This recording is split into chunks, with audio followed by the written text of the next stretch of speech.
Hi friends, ഞാനിന്നിവിടെ ഉണ്ടാക്കാൻ പോകുന്നത് എൻ്റേതായ ഒരു സ്റ്റൈലിൽ ചിക്കൻ പുരട്ടാണ്. അപ്പോൾ അതിന് വേണ്ടിയിട്ട് പച്ചമുളക്, വെളുത്തുള്ളി, ഇഞ്ചി, കറിവേപ്പില, കറുകപ്പട്ട, നമുക്ക് ആവശ്യമായിട്ടുള്ള ഞാനിതൊക്കെ വെച്ചാണ് ഉണ്ടാക്കുന്നത്. അപ്പോൾ അതിനാവശ്യമായിട്ടുള്ള എണ്ണ ഒഴിച്ച് ചൂടാക്കിയിട്ട് അതിലേക്ക് ഈ കറുകപ്പട്ട ഇതെല്ലാം ഇട്ടതിന് ശേഷം നമ്മുടെ ആവശ്യത്തിന് സവോള, തക്കാളി ഒന്നോ രണ്ടോ മതിയോ, ചെറിയൊരു പുളിക്ക് ഇതിന് വേണ്ടിയിട്ടാണ്.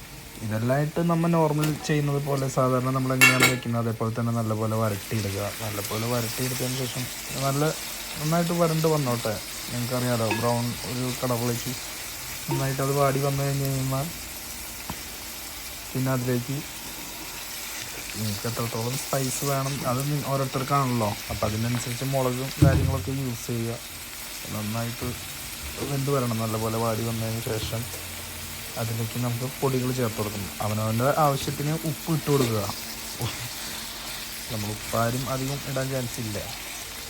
പിന്നെ നമുക്കതിന് ആവശ്യമായുള്ള പൗഡർ, മല്ലിപ്പൊടി, ഗരം മസാല, പിന്നെ പെരിഞ്ജീരകം ഇടാണെങ്കിൽ അത് ബെറ്റർ ആട്ടോ. പെരിഞ്ജീരകം നല്ലതാണ്. പിന്നെ ചിക്കൻ മസാല നിങ്ങൾക്ക് ഇഷ്ടമുണ്ടെങ്കിൽ യൂസ് ചെയ്താൽ മതി. ചിക്കൻ മസാല ഇല്ലെങ്കിലും കുഴപ്പമില്ല, നല്ല ഗരം മസാല ഉണ്ടെങ്കിൽ.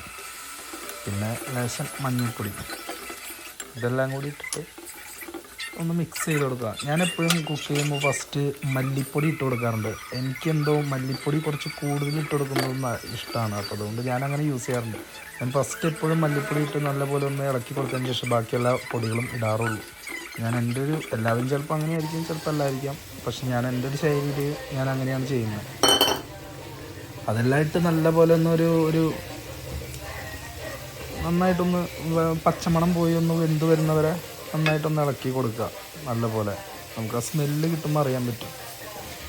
പിന്നെ അതിലേക്ക് കറിവേപ്പില ഇട്ട് കൊടുക്കുക. കറിവേപ്പില ഇട്ട് കൊടുത്തതിന് ശേഷം നന്നായിട്ടത് ഇതായി കഴിഞ്ഞ് കഴിയുമ്പോൾ നമ്മുടെ ചിക്കൻ അതിനകത്തേക്ക് ഇട്ട് കൊടുക്കുക. ചിക്കൻ ഇട്ട് കൊടുത്ത് നല്ലപോലെ ഇളക്കി നല്ലപോലെ അതിനകത്ത് മിക്സ് ആവണതല്ല നല്ലപോലെ ആയതിന് ശേഷം നല്ലപോലെ ഇളക്കി മൂടി വയ്ക്കുക.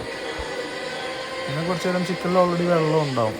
അപ്പോൾ അത് നമുക്കറിയാവുന്നത് തന്നെ. അത് നല്ലപോലെ വേവിക്കുക, നല്ലപോലെ എടുക്കുക. പിന്നെ അഡീഷണൽ ഞാൻ മുളക് പൊടി അങ്ങനെ യൂസ് ചെയ്തില്ലായിരുന്നു.